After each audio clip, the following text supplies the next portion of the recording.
তোমার উপর অবধারিত করে নাও দীর্ঘ নীরবতা, দীর্ঘ সময় চুপ করে থাকার বিষয়টা তোমার উপর অবধারিত করে নাও। ফাইন্নাহু মাকবাদাতুন লিশ-শাইতান, কারণ এই কাজের মধ্য দিয়ে শয়তান বিতাড়িত হয়ে যায়। সুবহানাল্লাহ। ওয়া আউনুল লাকা আলা আমরি দীনিক, দীর্ঘ সময় চুপ থাকলে তোমার দিনের প্রতিটা কাজ করার ব্যাপারে আল্লাহ তোমাকে সাহায্য করবেন, বা দীর্ঘ নীরবতার ব্যাপারটা দিনের প্রতিটা কাজ করার ক্ষেত্রে তোমাকে সহযোগিতা করবে। কুলতু, আমি বললাম, যিকরি ইয়া রাসূলুল্লাহ, ইয়া রাসূল সাল্লাল্লাহু আলাইহি ওয়াসাল্লাম, আমাকে আরো বাড়িয়ে দিন, আরো কিছু বলুন, আরো কিছু ওসিয়ত করুন। ক্বালা, তিনি বললেন, ইয়্যাকা ওয়া কাসরাতা দুআইক, সাবধান থাকবে, বেশি বেশি হাসবে না। ফাইন্নাহু ইউমিতুল কানি, কারণ যারা অধিক পরিমাণে হাসাহাসি করে তাদের কলব মরে যায়, তাদের কলবের মৃত্যু ঘটে। ওয়ায়াযহাবু বিনূরি ওয়াজহি, এবং চেহারার মধ্যে নূর চলে যায়, চেহারায় কোনো জ্যোতি বা নূর থাকে না। কুলতু জিদনি ইয়া রাসূলুল্লাহ, ইয়া রাসূল সাল্লাল্লাহু আলাইহি ওয়াসাল্লাম, আমাকে আরো বাড়িয়ে দিন, আরো কিছু ওসিয়ত করুন। ক্বালা, এবার তিনি বললেন সাল্লাল্লাহু আলাইহি ওয়াসাল্লাম, কুলিল হাক্কা ওয়া ইন কানা মুররান, সর্বদা সত্য কথা বলবে, সত্যের উপর থাকবে, যদিও এটা অন্যের কাছে তিক্ত হয়। সত্য কথা বলবে যদিও এটা তিক্ত শোনায়। কুলতু জিদনি ইয়া রাসূলুল্লাহ, তিনি বলছেন, আমি বললাম, হে আল্লাহর রাসূল, আরো বাড়িয়ে দিন আমাকে। ক্বালা, এবার নবীজি বললেন সাল্লাল্লাহু আলাইহি ওয়াসাল্লাম, লা তাকাফ ফিল্লাহি লাউমাতা লাহিম, আল্লাহর পথে কাজ করার ব্যাপারে বা আল্লাহর পথে চলার ক্ষেত্রে, আল্লাহর দিন পালনের ক্ষেত্রে নিন্দুকের নিন্দার পরোয়া করবে না। আল্লাহর ব্যাপারে নিন্দুকের নিন্দার সমালোচনার পরোয়া করবে না। কুলতু জিদনি ইয়া রাসূলুল্লাহ, তিনি বললেন, আমি বললাম যে আরো বাড়িয়ে দিন হে আল্লাহর রাসূল আমার জন্য। নবী করিম সাল্লাল্লাহু আলাইহি ওয়াসাল্লাম বললেন, ক্বাল লিয়াজুসকা আনিন নাস মা তা'লামু মিন নাফসিক, যখন মানুষের ব্যাপারে তোমার নেগেটিভ কোনো মন্তব্য করতে হয় বা কারো ব্যাপারে যদি নিন্দা করতে চাও, এরকম ইচ্ছা জাগে মনের মধ্যে, তাহলে আগে চিন্তা করবে যে এই দোষটা তোমার মধ্যে আছে কিনা। অর্থাৎ নিজের নফসের খেয়ালটা তুমি আগে দেশে নেবে অন্যের নিন্দা করার আগে। রাওয়াহুল বাইহাকী, হাদিসটা এসেছে বাইহাকী শরীফের মধ্যে, ফি শুআবুল ঈমান, এবং মিশকাতুল মাসাদিফের মধ্যে এসেছে হাদিসটা 414 এবং 415 পৃষ্ঠায়। অত্যন্ত চমৎকার একটা হাদিস। আজকে আমরা ইনশাআল্লাহ আযজা ওয়া জাল এই হাদিসের উপরে সামান্য কিছু কথা বলে আমাদের আলোচনা শেষ করব ইনশাআল্লাহ তাআলা। আবু যর রাদিয়াল্লাহু আনহু একটা বিশিষ্ট সাহাবী, আপনারা জানেন, যার ব্যাপারে নবী করিম সাল্লাল্লাহু আলাইহি ওয়াসাল্লাম বলেছিলেন, আবু যর, তুমি খুব নরম মানুষ, তাই কখনো দায়িত্ব চেয়ে নিও না, কারণ তোমার উপরে যদি 2 জন মানুষের দায়িত্ব দেওয়া হয়, তোমাকে যারো ছুরিবিহীন জবাই করে দেওয়া হবে। আবু যর রাদিয়াল্লাহু আনহু খুব আধ্যাত্মিক নরম মনের মানুষ ছিলেন। তিনি নবী সাল্লাল্লাহু আলাইহি ওয়াসাল্লামকে খাস করে বলছেন, এটা আমভাবে নয়, আমি যেমন আমভাবে সবার উদ্দেশ্যে কথাগুলো বলছি, কিভাবে আমভাবে নবীজির এই কথাটা তাকে বলেননি, বরং খাসভাবে বলেছেন, পার্সোনাল নাসিরাত, ইন্ডিভিজুয়ালি বলেছেন। তিনি বলছেন, হে আল্লাহর রাসূল, আমাদের কিছু নসিহত করো, কিছু ওসিয়ত করো। ওসিয়ত কি জিনিস? যেমন কেউ চলে যাওয়ার আগে ওসিয়ত করে, বাবা ইন্তেকাল করছে তার আগে ওসিয়ত করে, মাকে দেখিস, বোনদেরকে খোঁজ খবর রাখিস, সন্তানদের ব্যাপারে খোঁজ খবর রাখিস ইত্যাদি। ওসিয়ত করা মানে যে ব্যাপারগুলো আমরা অক্ষরে অক্ষরে পালন করতে চাই, প্রতিশ্রুতি ব্যক্ত করি, এরকম কথা কনভারসেশন। একটু চিন্তা করেন, নবী করিম সাল্লাল্লাহু আলাইহি ওয়াসাল্লাম যদি আপনাকে আমাকে খাস করে কোনো জায়গায় ডেকে নিয়ে কথাটা বলতেন, কেমন হতো? মনে করেন নবী সাল্লাল্লাহু আলাইহি ওয়াসাল্লাম জীবিত আছেন বা আমরা তার সাক্ষাৎ পেয়েছি, মানে আমরা কেউ একজন আমাদের মধ্যে গিয়ে থাকে বললেন, ইয়া রাসূলুল্লাহ, আমাদের কিছু ওসিয়ত করেন, আমাকে খাস করে কিছু ওসিয়ত করেন, তখন এই ওসিয়তগুলো স্পেশাল হবে। এবং আপনি আমি কখনোই চাইবো না জীবন চলে গেলেও এগুলোর কোনো একটা আমরা ছেড়ে দেই, তাই না? আবু রাদিয়াল্লাহু আনহু এই সুযোগটা নিয়েছেন। নবী সাল্লাল্লাহু আলাইহি ওয়াসাল্লাম বলছেন প্রথম যে উসাইকা বিতাকওয়াল্লাহ, আমি তোমাকে সর্বপ্রথম ওসিয়ত করছি তুমি আল্লাহকে ভয় করবে। তাকওয়া কি জিনিস? নবীজি বলছেন ফাইন্নাহু আযয়ানু লিয়ামদিদাকুন্নি, এই তাকওয়াটাই সমস্ত কাজের সৌন্দর্য বর্ধন করবে তোমার জীবনে। তুমি যত কাজ করবে প্রত্যেকটা কাজ যদি আল্লাহকে ভয় করে করো, প্রত্যেকটা কাজ তোমার জীবনে সৌন্দর্য বর্ধন করবে ইনশাআল্লাহ তাআলা। খুব সংক্ষিপ্ত আকারে বলতে পারি, আল্লাহ রাব্বুল আলামিনের তাওহীদের সাথে কাউকে শরীক না করা, এক কথায় আল্লাহর সাথে শিরক না করার নাম তাকওয়া। ঠিক আছে? আল্লাহ এক, আল্লাহ আমাদের তিনি মহাবিশ্বের স্রষ্টা, আমাদের স্রষ্টা, সৃষ্টিকর্তা, মানবকর্তা, রিজিকদাতা, জীবন মৃত্যুর মালিক, বিধানদাতা। এই প্রত্যেকটা কনসেপ্ট আল্লাহর জন্য খাস করার নাম হচ্ছে তাওহীদ। এখানে যদি আমরা কাউকে সমকক্ষ দাঁড় করে তাহলে শিরক হয়ে যাবে। এই শিরকটা তিনভাবে হয়ে থাকে। মানুষ চিন্তার ক্ষেত্রে শিরক করতে পারে। কেউ যদি মনে করে মহাবিশ্বের কোনো স্রষ্টা নাই তাহলে শিরক করবে। কেউ যদি মনে করে স্রষ্টা আরও একজন আছে বা একাধিক আছে তাহলে শিরক করবে। কেউ যদি মনে করে যে আল্লাহ ছাড়া কেউ ইবাদত পাওয়ার যোগ্য, আল্লাহ ছাড়া অন্য কাউকে সেজদা করা যায় না, নাউজুবিল্লাহ, আল্লাহ ছাড়া কেউ প্রয়োজন পূরণ করতে পারেনি, কেউ সন্তান দিতে পারেনি, কেউ কল্যাণ করতে পারে, কেউ অকল্যাণ করতে পারে ইত্যাদি, বান্দা ছাড়া কেউ বিধান দেওয়ার মালিক, এরকম কনসেপ্ট যার মনের মধ্যে আছে এটা হচ্ছে আকীদায় বদ্ধ বা চিন্তায় বদ্ধ। আমি কি বোঝাতে পারছি? 2 নম্বর, কাজের শিরক। যেমন কেউ যদি আল্লাহকে সেজদা না করে অন্য কাউকে সেজদা করে, কর্মগত শিরক করছে। আল্লাহ পাকের হালালকে কেউ যদি হারাম করে নেয়, কর্মগত শিরক করেছে। আল্লাহ পাকের হারামকে কেউ হালাল করে নেয়, কর্মগত শিরক করেছে। আল্লাহর কাছে দোয়া না করে মৃত মানুষের কাছে দোয়া করে শিরক করেছে। এগুলো কাজ করতে গিয়ে শিরক করেছে। ইভেন আল্লাহর নামে কসম না করে অন্য কারো নামে কসম করলেও শিরক হয়ে যায়। অনেক সময় আমরা হাতের মধ্যে রশি পড়ি, পাথর পড়ি, অনেক কিছুই পড়ি, আমাদের বিশ্বাস হয় এগুলো আমাদের উপকার করতে পারবে, অপকার করতে পারবে, তাহলে শিরক হয়ে যাবে। সন্তান আল্লাহ দেন, যদি আমরা মনে করি যে মাজারে গিয়ে দোয়া করলেই সন্তান পাওয়া যাবে, শিরক হয়ে যাবে। আর শিরক এমন একটা পাপ যে পাপটা আল্লাহ পাক তওবা ছাড়া মাফ করে না। মৃত্যুর আগে যদি তওবা করে মানুষ, ইনশাআল্লাহ আল্লাহ পাক মাফ করে দিবেন। যদি তওবা না করে মারা যায়, সম্ভাবনা বেশি এই ব্যক্তি জাহান্নামে যাবে, নাউজুবিল্লাহ। কারণ প্রত্যেক 1999 জন মানুষ জাহান্নামে যাবে যাদের আমলনামায় শিরকের পাপ থাকবে। আল্লাহ পাক সূরা নিসার মধ্যে বলেছেন, ইন্নাল্লাহা লা ইয়াগফিরু আন ইউশরাকা বিহি ওয়া ইয়াগফিরু মা দুনা যালিকা লিমান ইয়াশা। আল্লাহ পাক শিরকের গুনাহ ব্যতীত যে কোনো গুনাহ যাকে ইচ্ছা মাফ করতে পারে। যে কোনো গুনাহ। আপনি জিনা করেছেন, সিজদা করেন, ফিরে আসেন, আল্লাহ মাফ করে দেবে ইনশাআল্লাহ।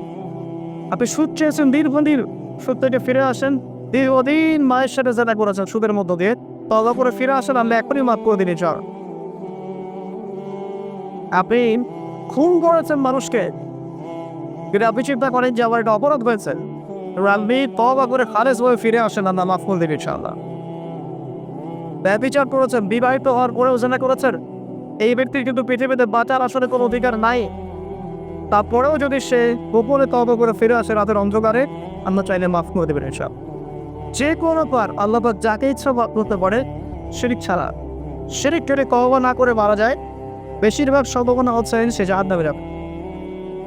আরেকটা ডেঞ্জারাস বিষয় হচ্ছে শিরক করে মারা গেলে কবরে রব্বক উত্তর দিতে পারবে না। যারা রব্বকে উত্তর দিতে পারবে নিঃসন্দেহে তারা কখনো শিরক করে নাই, আল্লাহ পাকের তাওহীদের উপরে ছিল। আমরা শিরকের অনেক কিছু বুঝি, চিনি, আধুনিক একটা শিরক বুঝি না। আধুনিক শিরক এটা কেমন? আল্লাহ পাক যা নাজিল করেছেন, এখানে যে বিধানগুলো আছে এইগুলোকে যদি কেউ ডিনাই করে বা এগুলোকে পাশে ফিরিয়ে অন্য কোনো বিধানকে বেটার মনে করে, আল্লাহর বিধানের চাইতে বেটার মনে করে বা সমকক্ষ মনে করে, এটাও শিরক। এটাও শিরক। আল্লাহ পাক কিছু হালাল করেছেন, আপনার যদি মনে করেন এটা হারাম, তাহলে শিরক। এটাও শিরক। সূরা তাওবার 31 নম্বর আয়াতটা পড়ে দেখবেন ইনশাআল্লাহ তাআলা। যাই হোক, তাকওয়ার প্রথম স্টেজ হচ্ছে আমাদের যে শিরক করা যাবে না, আবেদে থাকতে হবে ইনশাআল্লাহ। 2 নম্বর, আল্লাহ পাকের যত আদেশ আছে এগুলোকে মেনে চলার নাম তাকওয়া। ফর এক্সাম্পল সালাত, সাওম, সাদাকা, হজ, উমরা, যাকাত, সত্য কথা বলা, তিন আলাদা কেমিন ইত্যাদি যতগুলো আদেশ কোরআন এবং সুন্নাহর মধ্যে আছে এগুলোকে মেনে চলা তাকওয়ার পরিচয়।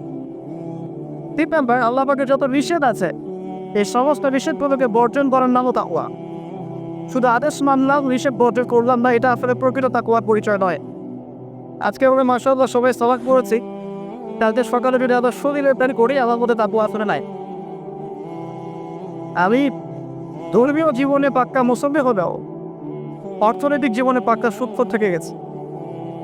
এই অবস্থা যদি তওবা না করে মানা যায়, মায়ের সাথে জেনার অপরাধ দিয়ে কিয়ামতের মাঠে উঠবে ইনশাআল্লাহ। এটা আমার কথা না, নবী সাল্লাল্লাহু আলাইহি ওয়াসাল্লাম বলেছেন, সহিহ বুখারীর হাদিস, যে কোনো আলেমকে জিজ্ঞাসা করবেন, যে কোনো মাদ্রাসায় যাবেন, যে কোনো প্রকাশনের বুখারী শরীফ কেনেন না কেন, হাদিসটা পাবেন।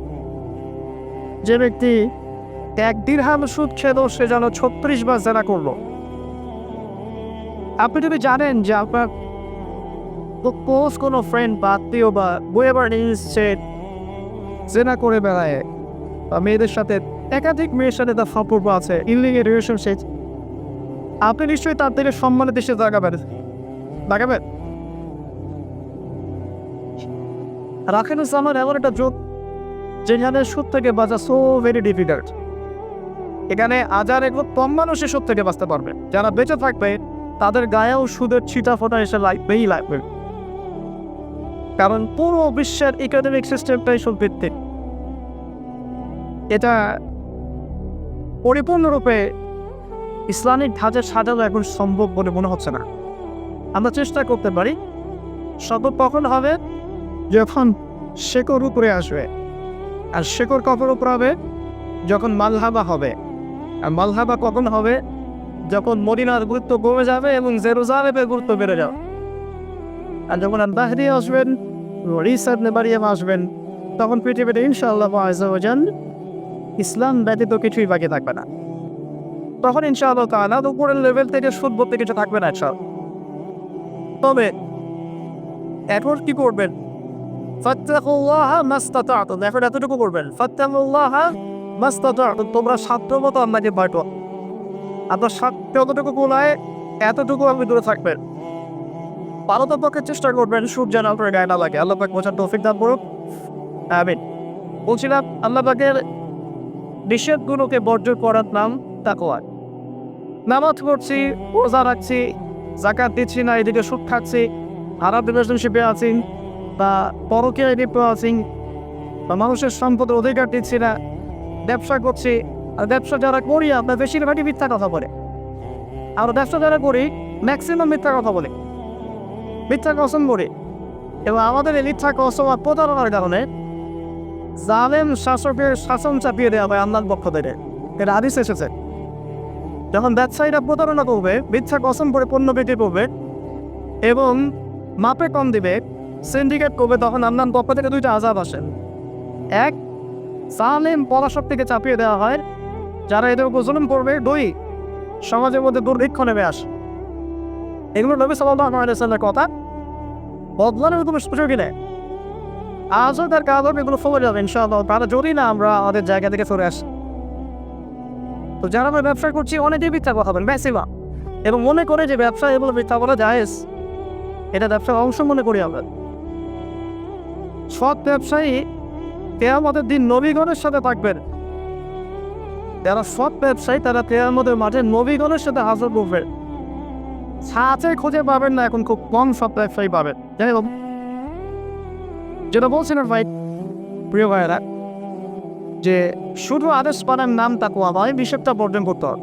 আমরা নামাজ রোজা হজ জাকাত সবই করছি মাশাআল্লাহ, ব্যবসায়িক জীবনে আবেদন দিচ্ছি, ইকোনমিক লাইফে সুদ খাচ্ছি, আর পলিটিক্যাল লাইফ নিয়ে আমি কোনো কথা বলতে যাচ্ছি না। সেখানে কতটুকু আপনার কতটুকু রাসূল আছে বা আল্লাহ ভালো জানেন, আল্লাহ বিচার করবেন। আমি মৌলিক কথাগুলো বলছি। দেখেন, ফ্যামিলিগত ব্যাপারে আপনারা দেখবেন বাহ্যিকভাবে ইসলামের লেবাস পোশাক আছে ঠিকই, বাট ভিতরে অরিজিনাল ইসলাম নাই। দেখবে পরিবারে ম্যাক্সিমাম পরিবার দেখবে পর্দা দেয়, নামাজের ব্যক্তির অক্ষ পাওয়া, আর নামাজে চিন্তা হলে আপনাকে ফলোয়ার্স জামাতে আসতে হবে। নামাজে চিপতে হলে আপনাকে ফজরের জামাতে আসতে হবে। এই মসজিদেই আজকে ফজরে আসবেন, দেখবেন এই যে মুসল্লি যারা বসে আছেন তাদের 50% নাই দিন রাত সব। তো আমরা পার্সিয়ান ইসলাম ভাবে পড়ছি, কিছু মানছি কিছু মানছি না। আমরা বলছেন এটা না, পরিপূর্ণরূপে ইসলামে প্রবেশ করো এবং এটার না তাকওয়া। ওসি কুম বিতাকওয়া আল্লাহ, আমি তোমাকে আল্লাহর তাকওয়া, আল্লাহকে ভয় করার ওসিয়ত করছে, আজ করে অনুরোধ করছে, ওসিয়ত করছে। আদেশ মানার নাম যেমন তাকওয়া, নিষেধ বর্জনের নাম তাকওয়া। শুধু আদেশ মানলেই হবে না, নিষেধগুলো বর্জন করার চেষ্টা করতে হবে। আমরা এই জায়গাটাতেই সমস্যায় ভুগছি।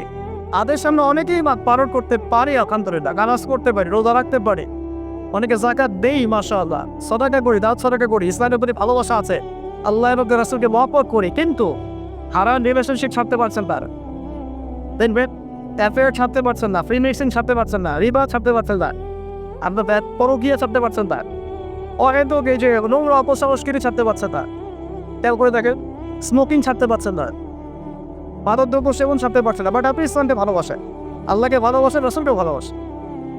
এইটাই মূল সমস্যা আমাদের এখানে। আবার আমি ফিল করি আল্লাহ পাক আমাদের সবাইকে আদেশ মানার সাথে সাথে নিষেধ করতেন পর তৌফিক দান করুন। আমিন। 4, আল্লাহ রাব্বুল আলামিনকে হাজির এবং নাজির জানেন না তাকওয়া। হাজির নাজির কেমন, যে আমার জীবনের প্রতিটা স্টেপ আল্লাহ পাক দেখছেন এবং শুনছেন। আল্লাহ পাক অবশ্যই আজিম থেকেই আমাকে দেখছেন, আমাকে শুনছেন প্রতিটা মুহূর্তে, এখন, আজ, কাল, আগামী, অতীত, বর্তমান, ভবিষ্যৎ, সবসময় আল্লাহ আমাকে দেখছেন, শুনছেন। প্রত্যেকটা মুহূর্তে এই কথা যার মাথায় থাকবে তার পাপ করার প্রবণতা কম হবে। ইনশাআল্লাহ পাপ করলেও সে তওবা করে আল্লাহর কাছে ফিরে আসবে ইনশাআল্লাহ। যদি তাড়াতাড়ি কোনো পাপ হয়েও যায়, আপনি দেখবেন তাকওয়াই তাকে আবার ফিরিয়ে নিয়ে আসবে, সে আমার কাছে ফিরে আসবে ইনশাআল্লাহ। আল্লাহ তাকে আজির এবং নাজির জানা। এর আরেকটা নাম আছে, সেটা হলো যে ইনসার। এরা হাদিসে জিবরিল নামে একটা হাদিস আছে, সহিহ মুসলিমের 9 নম্বর হাদিস, আর মিশকাতুল মাসাবিহ 2 নম্বর হাদিস। এই ইহসানটি জিবরাইল আলাইহিস সালাম নবী সাল্লাল্লাহু আলাইহি ওয়াসাল্লামকে জিজ্ঞাসা করেছিলেন। তিনি বলছেন, আনতা আবুদুল্লাহা কাআন্নাকা তারা ফাইন লাম তাকুন তারাহু ফাইন্নাহু ইয়ারাক। তুমি এমনভাবে আল্লাহর ইবাদত করবে যেন তুমি আল্লাহকে দেখছো। ওয়াইন লাম তাকুন তারাহু ফাইন্নাহু ইয়ারাক, এবং তুমি যদি আল্লাহকে দেখতে না পাও, তুমি সবসময় মনে রাখবে আল্লাহ পাক তোমাকে দেখছেন। এই কনসেপ্টটার নাম হচ্ছে ইহসান, যেটা আমাকে তাকওয়া দিবে। এটা দিয়ে ইহসান থাকে আমলের মধ্যে। নামাজ করছি, দেখবেন আমাদের মনোযোগ বেশিরভাগেরই কিন্তু থাকে না। আল্লাহ ভালো জানেন, আমি আপনাদের পার্সোনাল ব্যাপারে ইন্টারফেয়ার করতে চাচ্ছি না, বাট আমার মনে হয় বেশিরভাগ পড়াশোনা থাকে না, কারণ বেশিরভাগ মানুষই তো নামাজে যা পেয়েছি তার অর্থ জানি না। যখন আপনার সন্তান অসুস্থ হয়েছিল, আপনি হাত উঁচু করে আল্লাহর কাছে কান্নাকানি করেছেন, তখন আপনার চোখ দিয়ে পানি পড়েছে, কারণ আপনি যা চেয়েছেন ফিল করে বলেছেন আল্লাহর কাছে, আপনার চোখ দিয়ে পানি পড়েছে। কতদিন আপনি নামাজের সিজদায় কাঁদতে পেরেছেন? আমি কাঁদতে পেরেছি ভাবতে হবে। কাঁদতে না করার কারণ কি? কারণ হচ্ছে আমি নামাজে যা পড়ি তার কিছুই বুঝি না। আমার কাছে নামাজ একটা ফিজিক্যাল এক্সারসাইজের মতো হয়ে গেছে। সরি ফর মাই ল্যাঙ্গুয়েজ, আমি কোনো কিছুকে অবমাননা করতে যাচ্ছি না, অনেক ব্যাপারটা এরকমই হয়ে গেছে। তার হলো বাহ্যিকতা নিয়ে আমরা বেশি ব্যস্ত। হাত কোথায় বাঁধতে হবে? নাভির নিচে না বুকে? তারপরে রফুল এনের করতে হবে কি না, পাইবা লাগাবো কি লাগাবো না, আমি জোরে না আসতে বাহ্যিক বিষয় নিয়ে বেশি ব্যস্ত। রুহানিয়াত, যেটা নামাজের ভিতরে রুহ বা আত্মা, ইহসান, মনোযোগ, আল্লাহর সাথে কতটুকু আমি কমিউনিকেট করতে পারলাম, মনের কথা কতটুকু আপনার কাছে ব্যক্ত করতে পারলাম, নামাজে আমি কতটুকু আপনাকে ফিল করতে পারলাম, এটা একটু বেশি আলোচনা হয়। অথচ কোনটা মৌলিক বিষয় হবে বেশি? নামাজের এই মারেফতটা কি মূল না? আত্মাতে কতটাই মূল। আর বাহ্যিক বিষয়গুলো তো আল্লাহ দেখছেন, নাকি দিবেন ইনশাআল্লাহ তাআলা। তো এই যে প্রাণহীন ইবাদত হচ্ছে, রোজা রাখছি, রোজার মনও বুঝতে পারছি না। হজ করে আসলো, হাজি সাহেব টাইটেল হলো ঠিকই, কিন্তু হজের মূল মর্ম ইব্রাহিমী চেতনা সে শিখে আসতে পারলো না। সাই করছে সাফা মারওয়া, সে ফিল করতে পারলো না এটা হাজরা আলাইহিস সালামের সুন্নাহ। এই যে আমরা কুরবানি করলাম, ম্যাক্সিমাম আমাদের মধ্যে ঠিক করতে পারি নাই এটা হচ্ছে ইব্রাহিম আলাইহিস সালামের সেই কুরবানি যেটা তিনি ছেলেকে করতে চেয়েছিলেন। এই চেতনাটা আসলো না। তো রসকসহীন ইবাদত কতটুকু কবুল হয় প্রাণহীন ইবাদত কতটুকু উপরে পৌঁছে আল্লাহ ভালো জানে। তো যে বিষয়টা নিয়ে এই কথাটা বললাম, ইনসান হচ্ছে সেই জিনিস যেটা আমাকে মনে করাবে আমি আল্লাহকে দেখছি শুনছি বা আল্লাহ আমাকে দেখছেন এবং শুনছেন। এর জন্য প্রয়োজন আপনি ইবাদতে যা যা করছেন, যা যা বলছেন, এর অন্তত অর্থটুকু বোঝান। তাহলে আপনার ইনশাআল্লাহ মনের মধ্যে সেই ফিলিংসটা আসবে ইনশাআল্লাহ তার।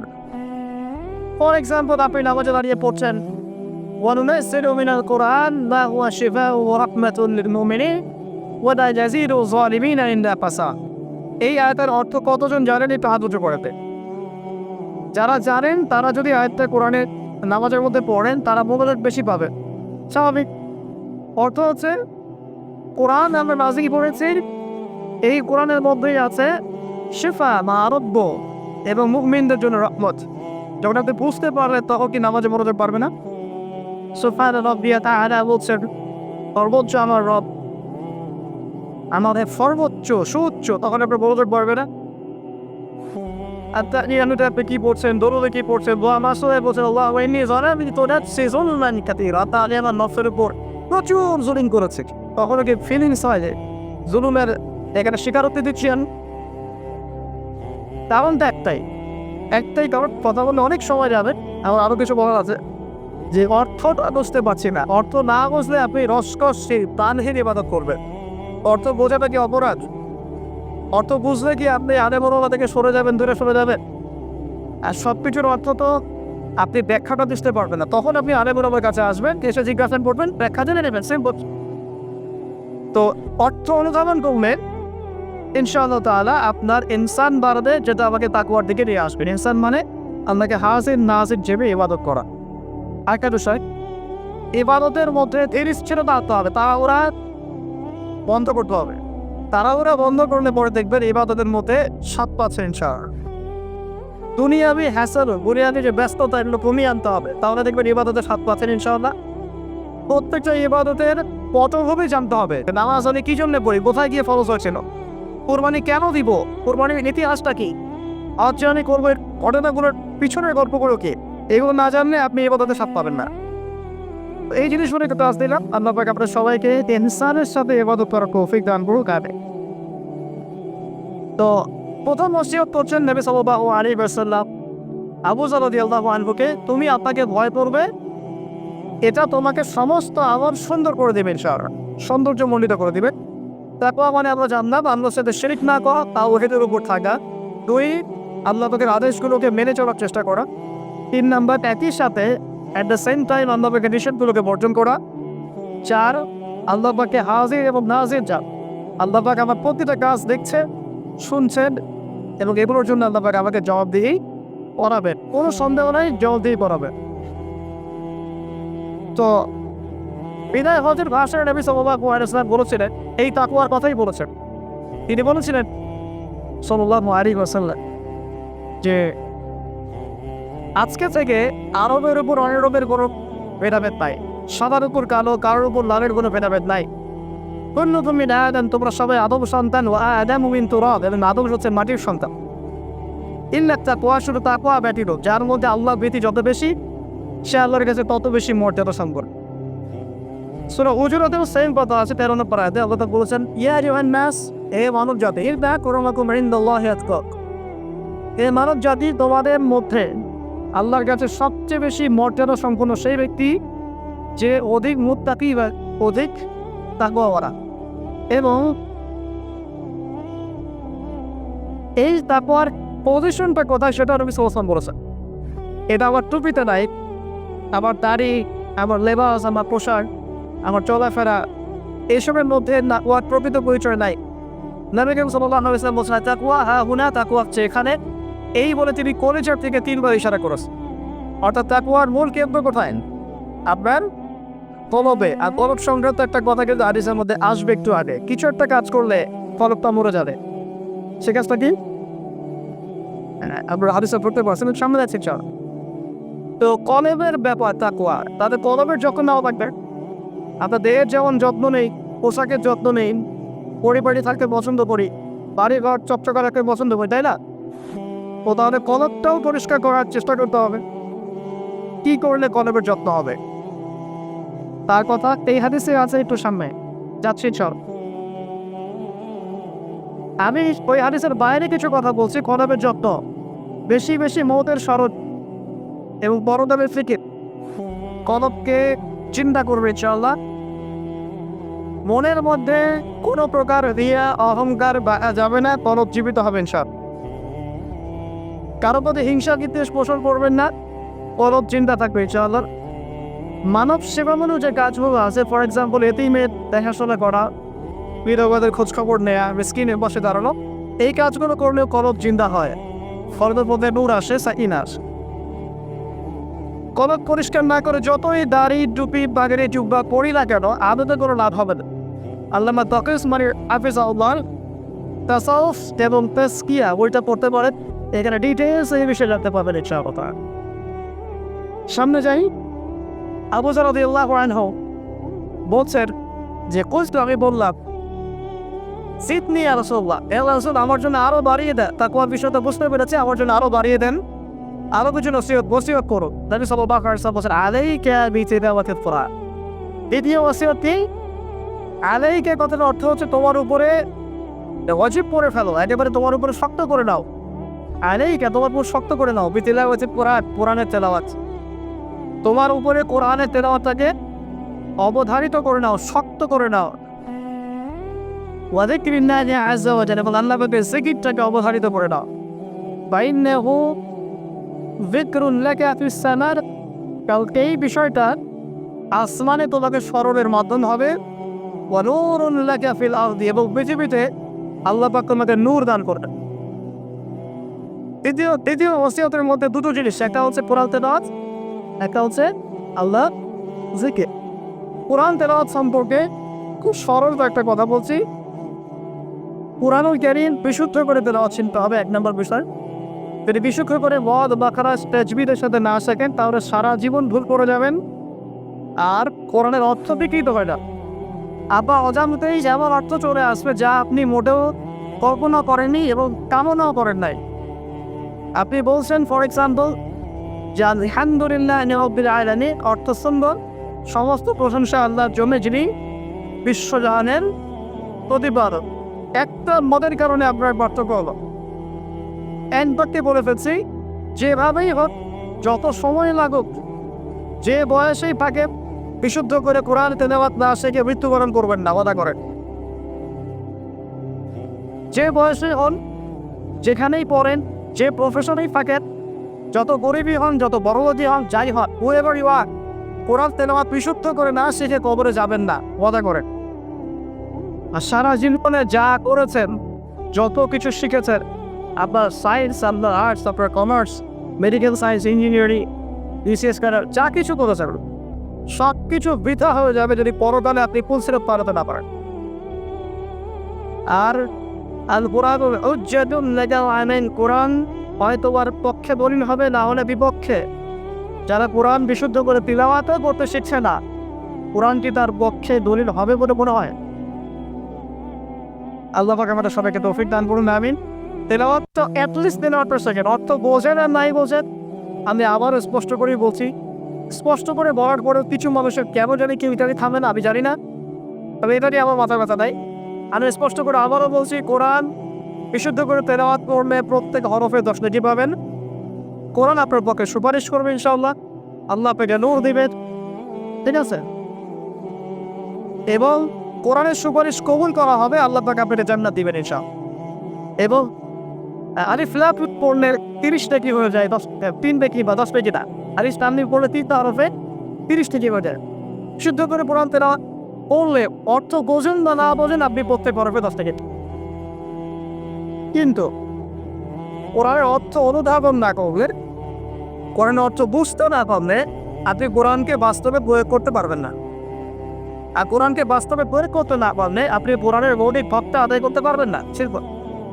তাই অর্থ না বুঝে যদি সারা জীবন কোরআন তেলাওয়াত করে যাই, কোরআন তেলাওয়াতের নেকি হবে ঠিকই, প্রত্যেক হরফে 10 নেকি হবে ঠিকই, কোরআন আপনার পক্ষে সুপারিশও করতে পারে, বাট কোরআনের প্রকৃত হকটা দুনিয়াতে আদায় হয়নি।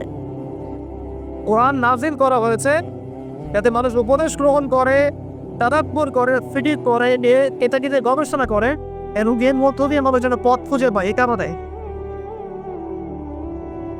আপনার স্কুল কলেজ ইউনিভার্সিটিতে যা পড়ছেন এগুলো হলো দিন পার্সি ভাষায় হতো বা টার্কিশ ভাষায় হতো বা রাশিয়ান ভাষায় হতো, এবং আপনি এগুলো জানেন না, শুধু পরে তারা তো করতে পারে। তাহলে কি আপনি আরও পরীক্ষায় পাস করতে পারবেন? প্রশ্নের উত্তর দিতে পারবেন?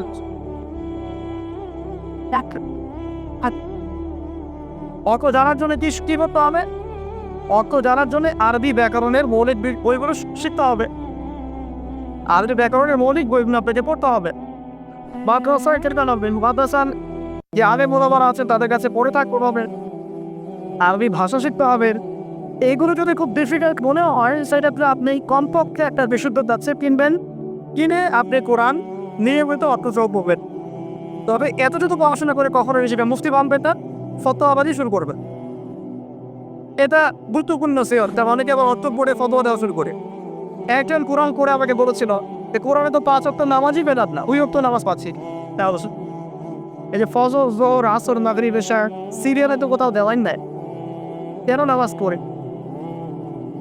একজন কোরআন পড়েই বলছে, অর্থ পড়েই বলছে যে কোরআনে তো হাদিস মানার কোনো দলিল পেলাম না। কোরআনে কোথাও বলা হয়নি যে হাদিস মানো, যেরকম বলছে। আমি যে প্রথমে তাওয়াক্কুল করলাম, ওয়া আতাকুমুর রাসূল ফাখুযু, রাসূল সাল্লাল্লাহু আলাইহি ওয়াসাল্লাম যা দিয়েছেন তা গ্রহণ কর। সূরা আশরের 7 নম্বর আয়াত। ওয়া মা নাহাকুম আনহু ফাতাবু, এবং রাসূল যাদের নিষেধ করেছে তাদেরকে, তো এই রাসূলের আদেশ নিষেধ মানার জন্য হাদিস লাগবে না? তার কোরআন পড়ে হাদিসে পড়ে না পাওয়ার কারণ কি? কারণ সে খালি কাট পেস্ট প্রোটেস্ট্যান্ট ভার্সনে কোরআন পড়ছে। অর্থদান তাফসীরটা সে কেটে দেখাবে। অর্থ পরে উচ্চারিত করছি, তবে ফতোয়াবাজি করতে যাবেন না। আপনি যেটা বুঝবেন না আলেম ওলামার কাছে গিয়ে অবশ্যই জিজ্ঞাসা করে অর্থ ব্যাখ্যা জেনে নেবেন।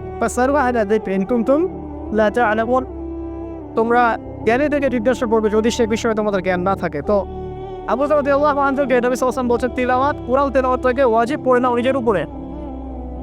তো আমরা কি কমপক্ষে প্রতিদিন একটা করে সূরা পড়তে পারি না ভাই? কমপক্ষে একটা পৃষ্ঠা পড়তে পারি না? যারা আরেকটু বেশি পড়ি 5 পৃষ্ঠা, আরেকটু বেশি পড়ি 10 পৃষ্ঠা। হাফেজে কোরআনে 600 পৃষ্ঠা আছে। এই 600 পৃষ্ঠাকে আপনি 30 পারায় ভাগ করেন, প্রত্যেক পারায় 20 পৃষ্ঠা, এক পারায় 20 পৃষ্ঠা। তো আমি সকালবেলা ঘুম থেকে উঠে নিয়ে অর্ধেক পারা করে পড়তে পারি 1 পৃষ্ঠা। যারা একটু ভালো করে পড়তে পারি খুঁজে আছে তারা 1 পারা করে করতে পারি। প্রতিদিন 1 পারা করে পড়লে প্রতি মাসে আপনি একটা করে খতম দিতে পারবেন। আচ্ছা না বলেন, প্রতিদিন 10 পৃষ্ঠা করে যদি পড়েন তাহলে 2 মাসে একটা খতম হবে, পারা যাবে?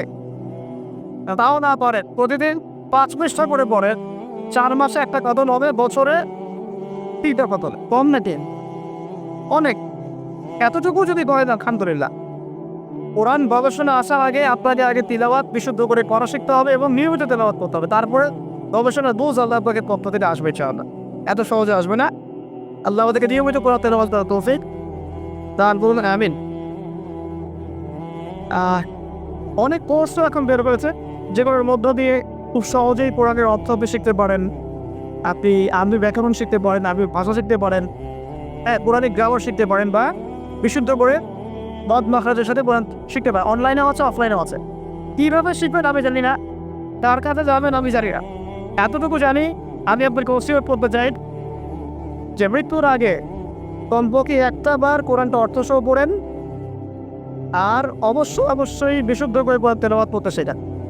আপনি যে বয়সেরই হন, যে পেশারই হন, আর যেখানকার মানুষই হন না কেন, আল্লাহ পাক তৌফিক দান করেন। আরেকটা বলা হয়েছে ওয়া যিকরুল্লাহি আযজা ওয়া জাল্লা, এবং আল্লাহ পাকের জিকির। এই দুটো বললে আসমান তোমাদের স্মরণ করা হবে এবং জমিন আল্লাহ পাক তোমাদের নূর দিবেন। আল্লাহর জিকির কি? আল্লাহকে স্মরণ করা। সবচেয়ে সেরা জিকির নামাজ। সবচেয়ে সেরা জিকির কি? নামাজ। তারপরে সেরা জিকির কোরআন তেলাওয়াত। কোরআনকে আল্লাহ পাক জিকির বলেছেন, ইন্না নাহনু নাযালনা যিকরা ওয়া ইন্না লাহু লাহাফিজুন। আমি কোরআনকে বা এই জিকিরকে নাযিল করেছি, আমি এটা হেফাজত করবো ইনশাআল্লাহ। এছাড়া জিকির বলতে আমরা আসলে যা বুঝি সেগুলো খুব শর্ট করে বলবেন। প্রত্যেক দিন কিছু মাসনুন দোয়া দেওয়া আছে যেগুলো পড়লে আপনার জিকিরের হক আদায় হয়ে যাবে। খুব সহজ। 100 বার সুবহানাল্লাহ বললে 1000 নেকি হক পাওয়া যাবে না? এটা আপনি ড্রাইভ করতে করতে পড়তে পারেন, হাঁটতে চলতে পড়তে পারেন, মা বোনরা রান্না বান্না করতে পারেন। এটা যে আলাদা করে উজু করে বসতে হবে জরুরি না, বধু শর্তও না। আপনি চলতে ফিটে কাজটা করতে পারেন, এক্সচেঞ্জে করা বাদ দেরি, ওখানে বসে বসে আবার এটা করেন, ঠিক আছে? ওকে, 100 বার আলহামদুলিল্লাহ করা যাবে না, 100 বার আল্লাহু আকবার পড়া যাবে না, লা ইলাহা ইল্লাল্লাহ 100 বার পড়া যাবে না। খুব সহজ।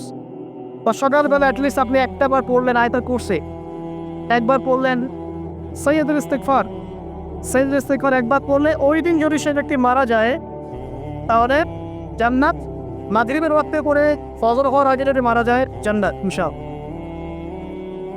এরকম অনেক দোয়া আছে, আউযু বিকালিমাতিল্লাহি তাম্মাতি মিন শাররি মা খালাক পড়বেন ইনশাআল্লাহ। কোনো অদৃশ্যের অনিষ্ট আপনাকে স্পর্শ করবেন ইনশাআল্লাহ।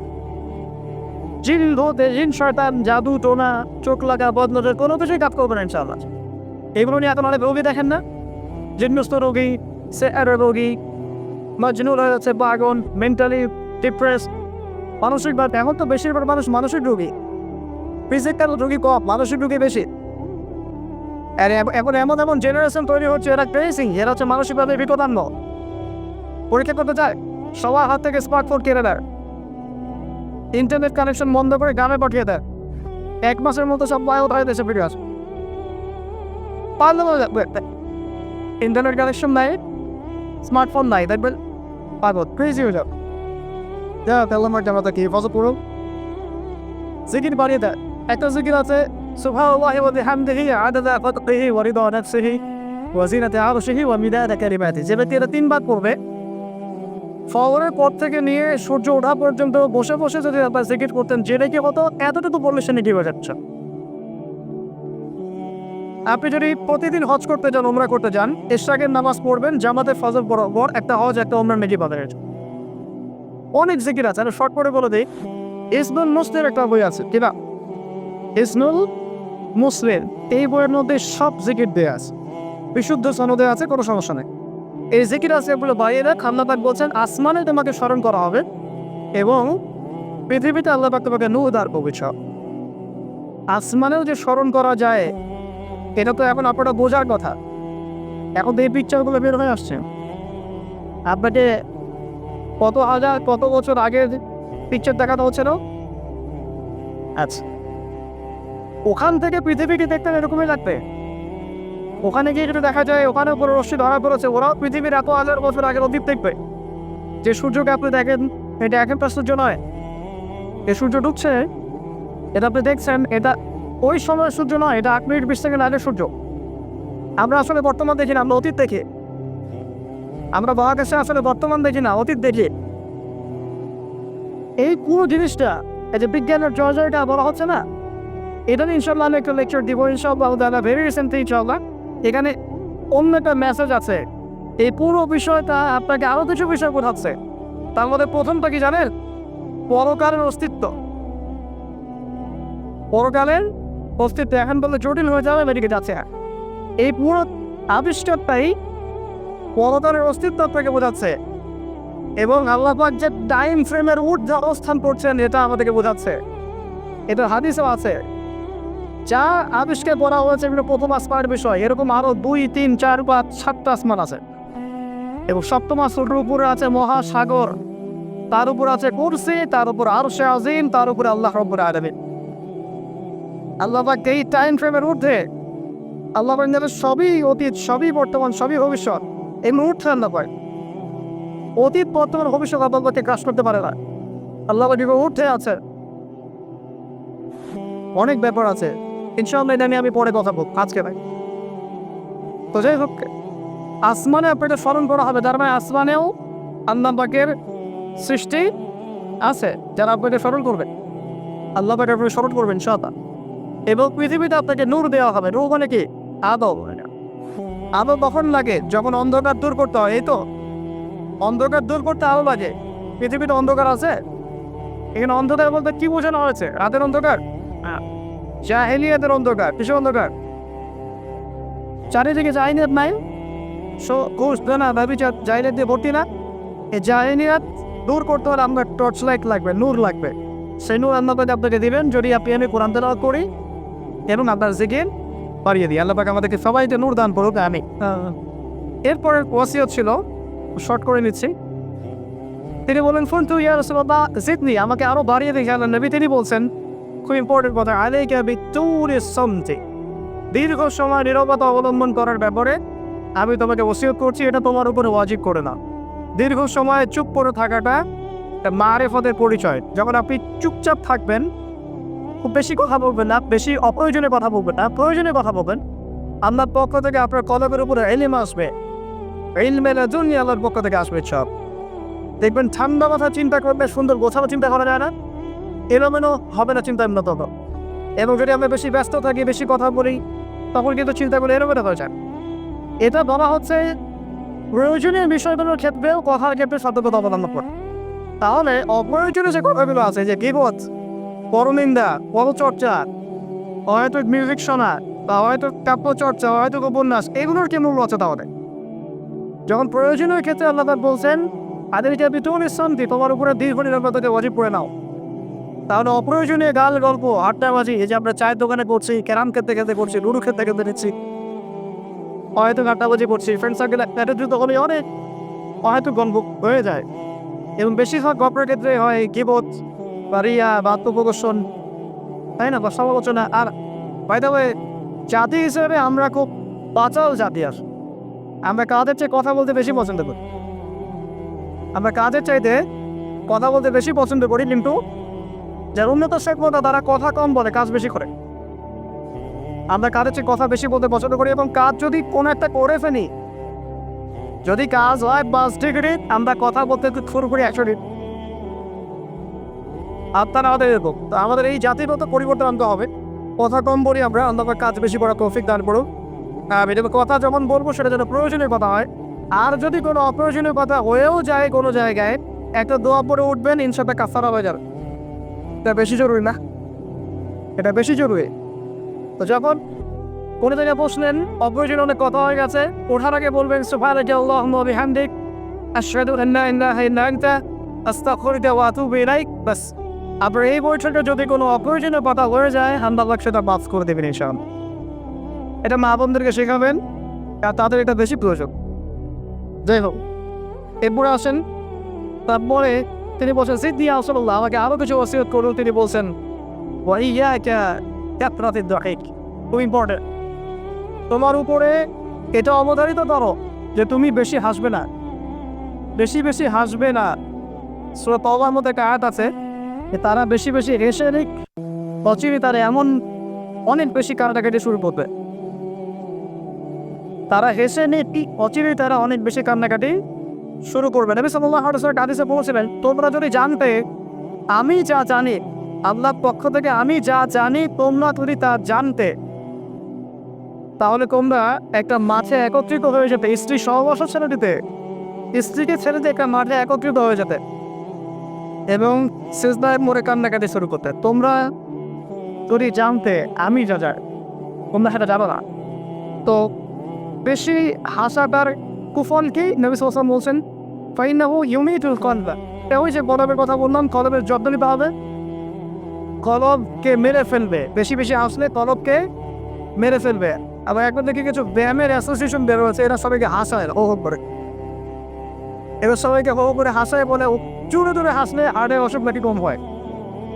আর আল্লাহ রাসূল বলছেন যারা বেশি বেশি হাসে এদের কলব মরে যায়। নবীজি কেমন করে হাসতেন? নবী সাল্লাল্লাহু আলাইহি ওয়াসাল্লাম মুচকি হাসতেন। তিনি হাসতেন, এমনকি বলা হচ্ছে হাদিসে নিজের তিনি ভাইয়ের সাথে, মুসলিম ভাইয়ের সাথে হাসি মুখে সাক্ষাৎ করলে নাকি হয়, আমার নামে নাকি লেখা হয়। তো আসবো অবশ্যই আমরা, কখনোই মানে হাসতে কমিয়ে দিব না, অবশ্যই হাসবো, তবে অট্ট হাসি না। অট্ট হাসি নিজের হৃদয়টাকে কি করে মেরে ফেলে, মুছিয়ে হাসে। আর নবীজি কখনো কখনো এমনভাবে হেসেছেন যে তার দাঁত দেখা গেছে, এমনভাবেও হেসেছেন, কিন্তু সেটা সংখ্যা তো কম ছিল।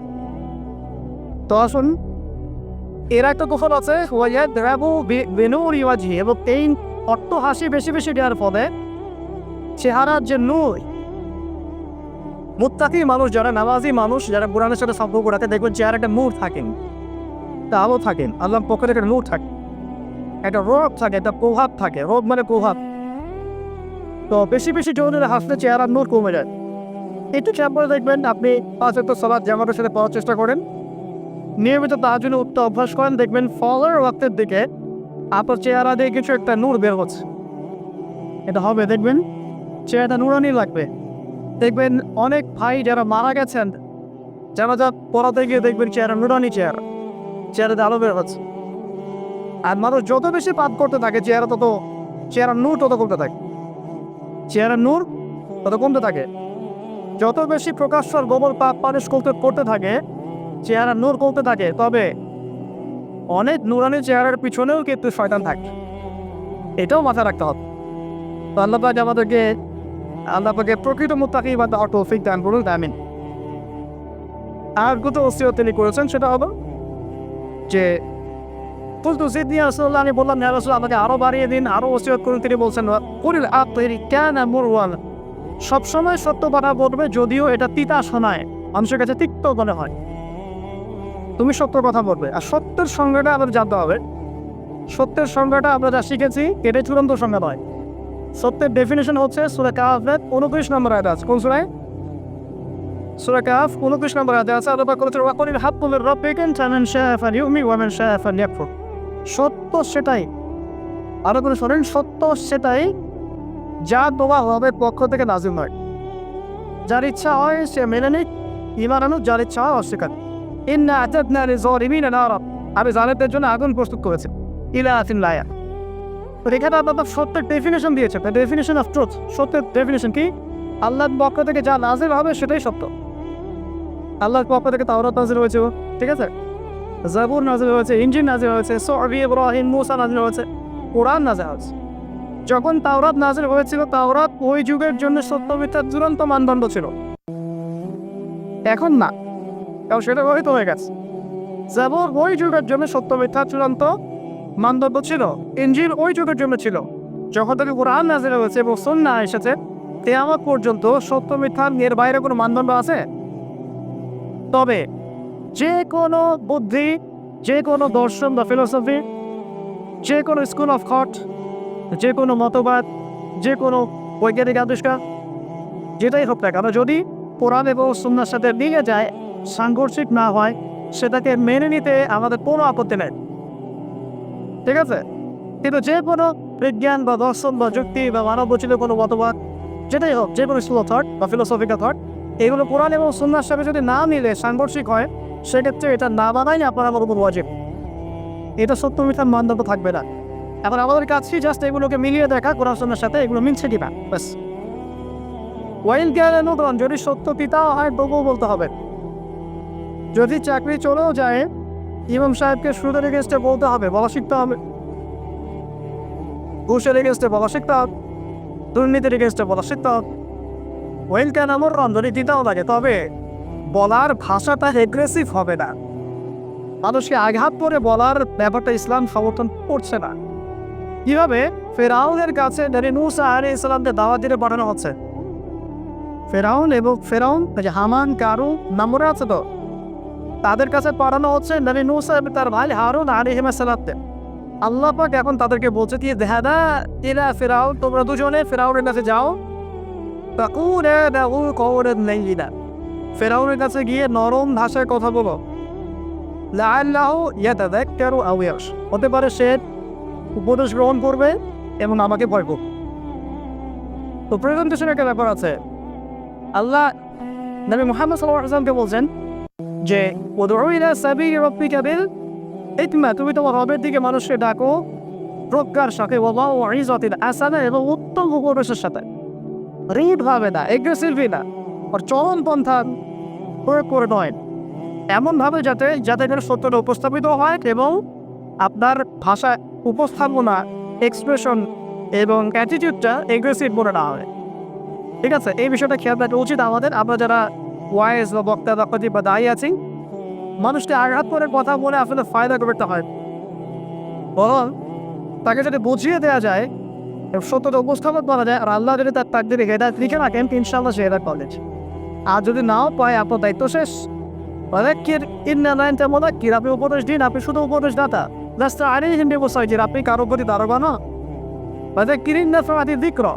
আপনি উপদেশ দিন, যদি উপদেশ কাজে আসে সাইয়্যিদ যাক্কারু মান ইয়ারশা, যারা তাকে ভয় করে তারা শীঘ্রই উপদেশ গ্রহণ করবে। আল্লাহ পাক আমাদের সবাইকে প্রকৃত দায়ী হওয়ার তৌফিক দান করুন। আমিন। একজনের কথা বলে আমি সামনে যাচ্ছি। মুসআব বিন উমাইর রাদিয়াল্লাহু আনহু ইসলামের ইতিহাসের প্রথম দায়ী, যাকে নবী সাল্লাল্লাহু আলাইহি ওয়াসাল্লাম মক্কা থেকে মদিনায় পাঠিয়েছিলেন, যিনি বিলাসী জীবন যাপন করতেন জাহিলি যুগে। তার এত দামি পারফিউম ছিল, আতর ছিল, খুশবু ছিল যে মক্কায় যার মাঝে নাই। বুঝতে পারছেন? ইসলাম কবুল করার পরে তার অবস্থা এমন হয়েছিল যে তার একাধিক পোশাকও নাই, যেটা চেঞ্জ করে নামাজ পড়বেন।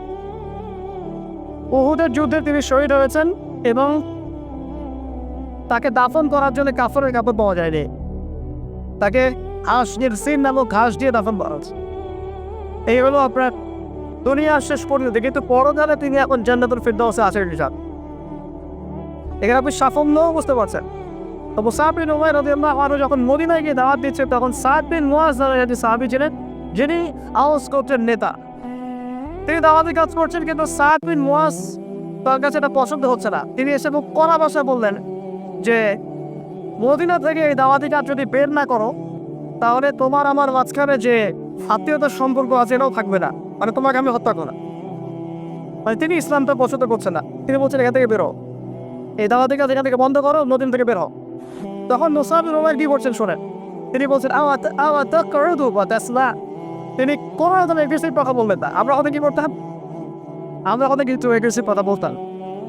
আমাদের ইস্যু না থাকলেও যে পরিমাণে এগ্রেসিভ কথা আমরা বলি, ইস্যু খুঁজে বের করে একের মানহানি করার জন্য, আন্ডারস্টিমেট করার জন্যে, মানুষের চোখে তাকে আন্ডারস্টিমেট করার কত কি না ইস্যু না থাকলেও। আর এখানে তো ইস্যু যাদবমান, তাকে সে পড়া ভাষায় বলছে বেরো এটাতে, এমসু থেকে বেরো, দাওয়াতি কাজ করা যাবে। তিনি বলছেন আচ্ছা পড়ো ফাতাস না, আপনি কি একটু বসবেন, একটু শুনবেন। ওয়াইন রাদিতা বিহ কাবিলত, আমি যে দাওয়াতটা দিচ্ছি এটা যদি আপনার পছন্দ হয় তাহলে আপনি কবুল করবেন। ওয়াইন কারিতা, যদি আপনি এটা অপছন্দ করেন, আযান না আন কামাতা, তাহলে আপনি যেটা অপছন্দ করছেন এটা আপনাকে থেকে নিয়ে চলে যান। কত ডিপ্লোম্যাটিক অ্যান্সার। আমি যে দাওয়াতটা দিচ্ছি এই দাওয়াতটা যদি আপনার পছন্দ হয় আপনি কবুল করেন, যদি না হয় তাহলে আমি এটা থেকে চলে। এবার তিনি বসলেন, তাওহীদের কথা শোনালেন, লা ইলাহা ইল্লাল্লাহ দাওয়াত দিলেন, ইসলামের সব বেসিক জিনিসগুলো বোঝালেন। সাদ বিন মুআজ রাদিয়াল্লাহু আনহু ইমিডিয়েটলি ইসলাম কবুল করলেন এবং তার মধ্য দিয়ে 80টা পরিবার ইসলাম কবুল করল। এই হচ্ছে দায়ীর ক্যারেক্টার হওয়া উচিত। আল্লাহ পাক আমাদেরকে তার মতো দায়ী হওয়ার তৌফিক দান করুন, আমিন। তো যেটা বলছিলাম যে সত্য উপস্থাপন করতে হবে, তবে মাউইজাতুল হাসানা হিকমার সাথে, প্রজ্ঞার সাথে এবং যুগোপযোগীভাবে কোরআন সুন্নাহকে হাতে নিয়ে ওয়ার্ল্ডকে ডিল করার মতো জ্ঞান থাকতে হবে। সর্বশেষ নবী সাল্লাল্লাহু আলাইহি ওয়াসাল্লাম যে ওসিয়ত করছেন সেটা হলো, তিনি বলছেন লা তাখাফ ফিল্লাহি লাওমাতা লাইম, আল্লাহর পথে চলার ক্ষেত্রে নিন্দুকের নিন্দার কোনো পরোয়া করবে না। আল্লাহর পথে যখন তুমি চলতে শুরু করবে, কোন চলা, প্রকৃত চলার কথা বলছি, কথিত চলার কথা বলছি না। আমরা কিন্তু ম্যাক্সিমাম কথিত চলি, আর প্রকৃত চলার কথা বলছি। মানে ইসলামের বেসিক প্রতিটা বিষয় মেনে চলে, এটা প্রকৃত চলা। এবং নিষেধ, বেসিক নিষেধ সব ছেড়ে দেয়, এর না প্রকৃতি চলার। আর কথিত কি বাইন বাইরে মুযাবযাবিনা বাইনাহুম, মানে এদিকে আছে এদিকে আছে, মানে যখন যেদিকে বাতাস সেদিকে ফোয়ারি। ঠিক আছে, পাবলিক দেখলো একটা ফতোয়া দিলাম, পাবলিক চেতে গেল, ফতোয়া চেঞ্জ করে দিলেন, মুযাবযাবিনা বাইনাহুম। তো প্রকৃত চলা, যখন তুমি প্রকৃত রূপে আপনার পথে চলবে, তখন মানুষ তোমার নিন্দা করবে, সমালোচনা করবেই। মানুষ নিন্দা করবেই, সমালোচনা করবেই। এটা নবীগণের সুন্নাত। নূহ আলাইহিস সালাম থেকে শুরু করে মুহাম্মদ সাল্লাল্লাহু আলাইহি ওয়াসাল্লাম পর্যন্ত এমন কোনো নবী নাই যাকে তার কওম তিরস্কার করে নাই, বেল করে দেয় নাই, অত্যাচার করে নাই। কোনো ক্ষেত্রে নবীদেরকে হত্যা পর্যন্ত করা হচ্ছে। তো নবীগণের যে নিষ্পাপ কোনো মানুষ আছে, তাহলে তাদেরকে এই ভোগান্তি কেন পোহাতে হলো? তারা কি আবার অন্য কোনো ইসলাম ফলো করতেন? তাহলে আমরা এমন কোনো ইসলাম ফলো করছি যেটা কিন্তু আমাদের সব ঠিক থাকে, চাকরিও যায় না, পরিবারে সব ঠিক থাকে, এদিকে আমি ব্যবসাও উন্নতি করছি, ঠকাচ্ছি, আবার আমার হজমরাও ঠিক আছে, মাশাআল্লাহ। সো এমন ইসলামের কথা বলা হচ্ছে এখানে, যে ইসলাম পালন করলে পরিপূর্ণ ইসলাম যারা পালন করছে না, এরা তখন আপনাকে নিন্দা করবে, সমালোচনা করবে, আপনাকে তিরস্কার করবে। এটা শুরু হবে আপনার পরিবার থেকে। আপনি টোটাল ইসলাম ফলো করার চেষ্টা করেন, আপনার পরিবার থেকে বাধা শুরু হবে। ফার্স্ট অফ অল এখান থেকে। তারপরে সমাজ মেনে নিবে না, তারপরে দেখা যাবে ধর্ম নেতারা মেনে নিবে না। প্রচলিত একটা সিস্টেম চলছে, আপনি এসে একটা নতুন কিছু বলছেন, তখন এরা মেনে নিবে না। যে নতুন বিষয়টা অবশ্যই কোরআন সুন্নাহর সাথে মিল আছে। তারপরে সর্বোচ্চ লেভেল ফেরাউন নমরুদটা পড়ে, ওটা সবার আগে আসবে। তবে নবী তো বলছেন সাল্লাল্লাহু আলাইহি ওয়াসাল্লাম, লা তাতাফা বিল্লাহি লিয়াউমাত লাইব, কোন নিন্দুকে তিনটা বা সমালোচনার পরোয়া করবে না। মনে রাখবেন, যারা বীর তাদের গায়ে আঘাতের চিহ্ন থাকে, যারা কাপুরুষ এদের গায়ে কখনো আঘাতের চিহ্ন থাকে না। আর যারা ইসলাম ফলো করেও খুব পুত পবিত্র থাকতে চায়, ডানেও যাবো না বামেও যাবো না, এভাবেই সব চলবে, তাদের ইমান, ইসলাম এবং ইহসান নিয়ে নতুন করে ভাবার সময় এসেছে এখন।